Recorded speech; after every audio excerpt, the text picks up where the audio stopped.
Hi friends, ನಿಮ್ಮೆಲ್ಲರಿಗೂ ಕೂಡ ನಿಮ್ಮದೇ ಆಗಿರ್ತಕ್ಕಂಥ ಯೂಟ್ಯೂಬ್ ಚಾನಲ್ ಸ್ಟಡಿ ವಿತ್ ಪರಶುರಾಮ್ಗೆ ಸ್ವಾಗತ ಅಂತ ಹೇಳ್ತಾ ಇಂದಿನ ವಿಡಿಯೋದಲ್ಲಿ ನಾನು 10ನೇ ತರಗತಿ ದ್ವಿತೀಯ ಭಾಷೆ ಇಂಗ್ಲೀಷ್ನಲ್ಲಿ FA2 ಸಾಧನಾ ಪರೀಕ್ಷೆ 2ರ ಒಂದು ಮಾಡೆಲ್ ಕ್ವಶನ್ ಪೇಪರನ್ನು ನೋಡೋಣ. ತುಂಬ ಮೋಸ್ಟ್ ಇಂಪಾರ್ಟೆಂಟ್ ಇದೆ. ಈಗಾಗಲೇ ನಾನು ವಿಡಿಯೋವನ್ನು ಅಪ್ಲೋಡ್ ಮಾಡಿರ್ತಕ್ಕಂಥ ವಿಷಯಗಳ ಲಿಂಕನ್ನು ಈ ವಿಡಿಯೋದ ಡಿಸ್ಕ್ರಿಪ್ಷನ್ ಬಾಕ್ಸ್ನಲ್ಲಿ ನಿಮಗೆ ಸಿಗ್ತದೆ. ಸೊ ನೀವು ಅವುಗಳನ್ನು ವಾಚ್ ಮಾಡ್ಬೋದು. ಮತ್ತು ಪ್ರತಿ ವಿಷಯದಲ್ಲಿ ನಿಮಗೆ 2ರಿಂದ 3 ಸೆಟ್ ಕ್ವಶನ್ ಪೇಪರ್ಗಳನ್ನು ಕೊಡ್ತೀವಿ. ಸೊ ಖಂಡಿತವಾಗಿ ಪ್ರಾಕ್ಟೀಸ್ ಮಾಡಿದರೆ ಒಳ್ಳೆಯ ಅಂಕಗಳು ನಿಮಗೆ ಸಿಗ್ತಾವೆ ಅಂತ ಹೇಳ್ತಾ ವಿಡಿಯೋನ ಲೈಕ್, ಶೇರ್ ಮತ್ತು ಸಬ್ಸ್ಕ್ರೈಬ್ ಮಾಡೋದನ್ನು ಮಾತ್ರ ಮರೆಯದಿರಿ.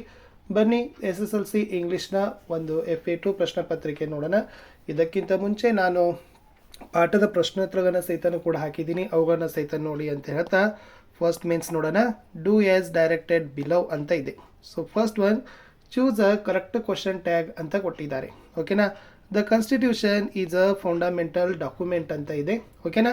ಆಪ್ಷನ್ ನೋಡಿ, ಇಸ್ ಇಟ್ ಇದೆ, ಡಸಂಟ್ ಇಟ್ ಇದೆ, ಇಸಂಟ್ ಇಟ್ ಇದೆ, ವಸಂಟ್ ಇಟ್ ಅಂತಿದೆ. ಸೊ ಇಲ್ಲಿ ಈಸ್ ಮತ್ತು ದ ಕಾನ್ಸ್ಟಿಟ್ಯೂಷನ್ ಇದೆ, ಪಾಸಿಟಿವ್ ಇದೆ. ಸೊ ಇಸಂಟ್ ಇಟ್ ಅಂತಕ್ಕಂಥದ್ದು ಕ್ವಶನ್ ಟ್ಯಾಗನ್ನು ಏನು ಮಾಡಬೇಕು, ಬರಿಬೇಕು. ಬಿಕಾಸ್ ಇದೇನಾಗಿತ್ತಪ್ಪ ಅಂದ್ರೆ ಪಾಸಿಟಿವ್ ಅದ, ಇದನ್ನು ನೆಗೆಟಿವ್ ಅಲ್ಲಿ ನೀವೇನು ಮಾಡಬೇಕಾಗಿತ್ತು, ಬರಿಬೇಕಿತ್ತು. ಪ್ರಶ್ನೆ 2ಕ್ಕೆ ಬರ್ತೀನಿ. ಚೂಸ್ ದ ಕರೆಕ್ಟ್ ಇನ್ಫಿನಿಟಿವ್ ಅಂತ ಕೇಳಿದ್ದಾರೆ. ಇಲ್ಲಿ ಇನ್ಫಿನಿಟಿವ್ ಅಂತ ಬಂದಾಗ ನೀವು ನೆನಪಿನಲ್ಲಿ ಇಟ್ಕೊಳ್ಬೇಕು, ಟು ಇದರ ಜೊತೆಗೆ ಮೇನ್ ವರ್ಬ್ ಅಂತಕ್ಕಂಥ ಒಂದು ಫಾರ್ಮ್. ಓಕೆ, ಕ್ರಿಯಾಪದದ ಮೂಲ ರೂಪವನ್ನು ನೀವು ಬರೆದ್ರೆ ಅದು ಮೇನ್ ವರ್ಬ್ ಆಗ್ತದೆ. ಟು ಅದ್ರ ಹಿಂದ್ಗಡೆ ಟು ಇತ್ತಂದರೆ ಇನ್ಫಿನಿಟ್ ಆಗ್ತದೆ.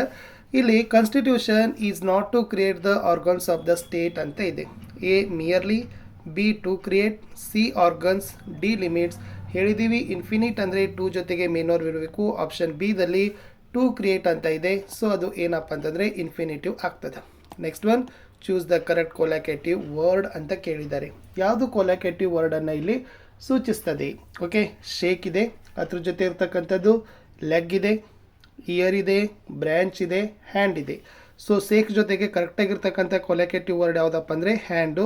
ಸೊ ಶೇಕ್ ಹ್ಯಾಂಡ್ ಅಂತ ಏನು ಮಾಡ್ತೀವಪ್ಪ ಅಂತಂದರೆ ಕರಿತೀವಿ. Next one, fill in the blank choosing appropriative article ಅಂತ ಕೇಳಿದ್ದಾರೆ. ಕರೆಕ್ಟಾಗಿರ್ತಕ್ಕಂಥ ಆರ್ಟಿಕಲನ್ನು ಬರಿಬೇಕು. Mullayanagiri is dash highest peak in Karnataka ಅಂತ ಕೊಟ್ಟಿದ್ದಾರೆ. ಇಲ್ಲಿ ಕರೆಕ್ಟಾಗಿರ್ತಕ್ಕಂಥ ಆರ್ಟಿಕಲನ್ನು ತುಂಬಬೇಕು. Mullayanagiri is dash highest peak in Karnataka ಅಂತ ಇದೆ.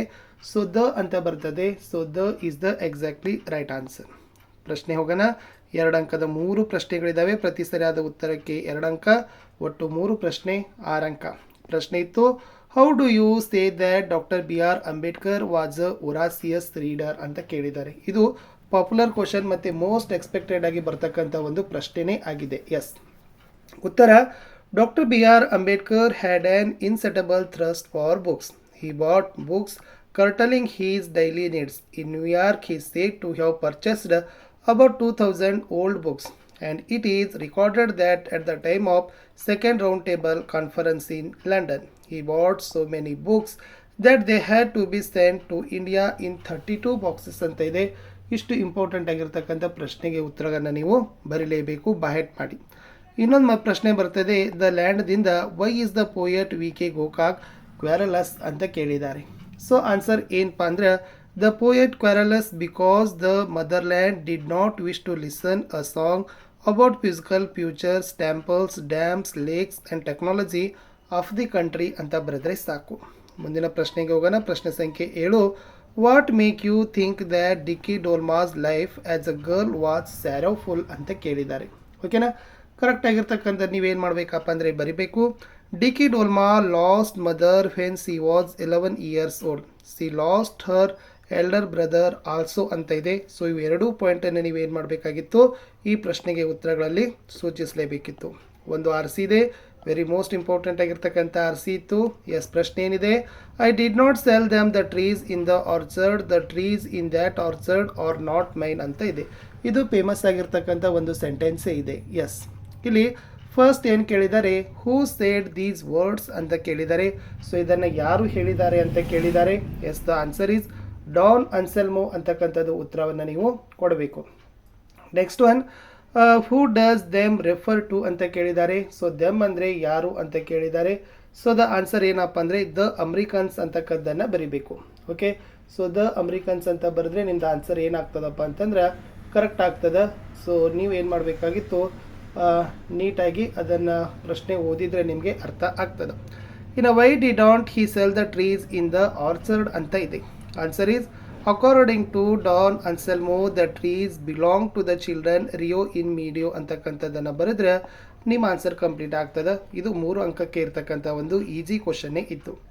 ಲಾಸ್ಟ್ 4 ಮಾರ್ಕರ್ಗೆ ಕೇಳಿದ್ದಾರೆ ಐ ಆಮ್ ದ ಲ್ಯಾಂಡ್, ಅದು ಸಮ್ಮರಿ ಕೇಳಿದ್ದಾರೆ. Yes, write brief summary of the poem I am the land ಅಂತ ಇದೆ.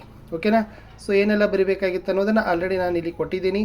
S, the poem I am the land is written by Marina di Balzanta. In this poem, the poet depicts the Mother Earth as the speaker. Mother Earth tells that she waits with patience when a people claim that the land belongs to them. They occupy the land, plow, plant trees, grow fruits and grass. The children dance and play on the land. The land bears everything without a complaint.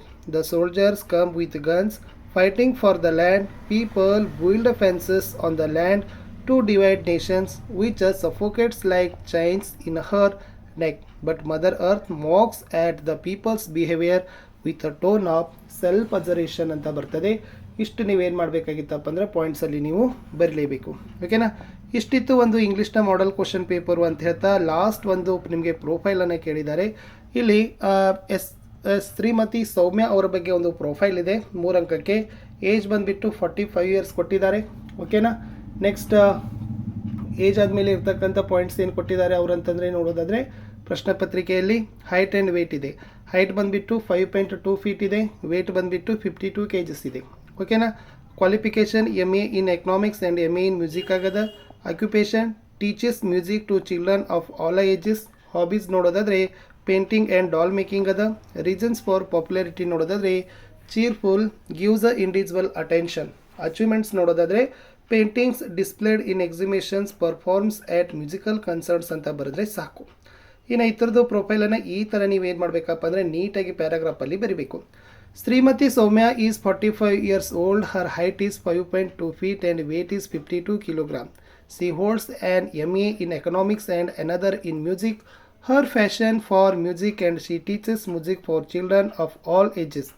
Though painting and doll making are her hobbies, she is a very good artist.